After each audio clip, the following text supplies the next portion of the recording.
The black brick chapel at the end of the lane held a bell in its belfry that rang at noon on Wednesdays and twice a day on Sundays. The memory of that bell brings me back. Clover that grew in autumn dew and brown mud that peeked through the dying grass. 50-degree weather. Fahrenheit, of course, the only proper way to tell temperature. And skies overcast like dim blue fields lined with gray puffs that stretched on forever. There was always something magical about autumn in those days. Whether it was the promise of a new school year beginning, or the fact that Oklahoma just quit looking like a sun-soaked green wasteland, I never was sure. Maybe I felt like I was back home in the old country, home of my ancestors. But memories keep, like stale jars in a fridge. We try to preserve them, keep them fresh as long as we can before decay sets in. All that we have when we try to open them are odors, fragments of something that once was multi-layered. A sheen of anger over being rejected, a pall of sadness over a forgotten conversation. All these complex memories reduced to feelings, single key notes. Then again, there are some memories so off-putting that we store them away, freeze them, try to get rid of them forever.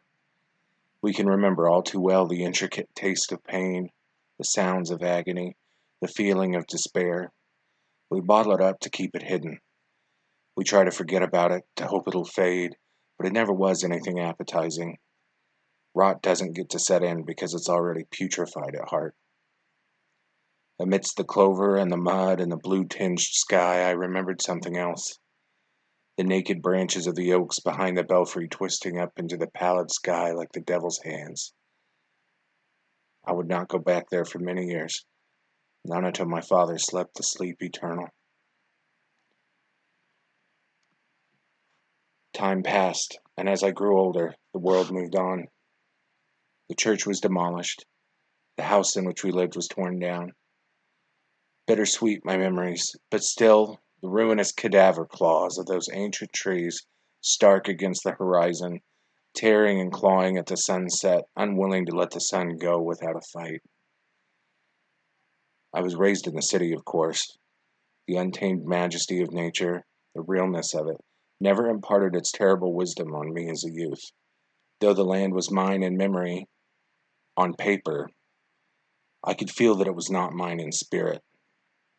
The land here owned itself, as wilderness does.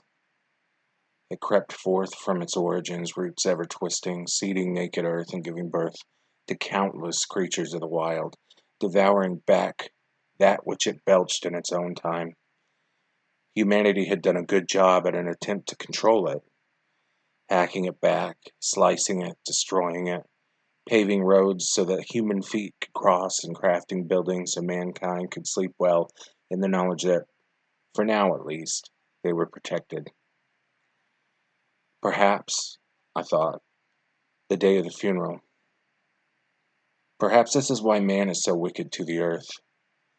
Because they know, deep down inside, that in the end, when humanity's done, nature will roll over them with its verdant greens and countless weeds and grasses, and swallow everything they accomplished back into itself, into the dirt.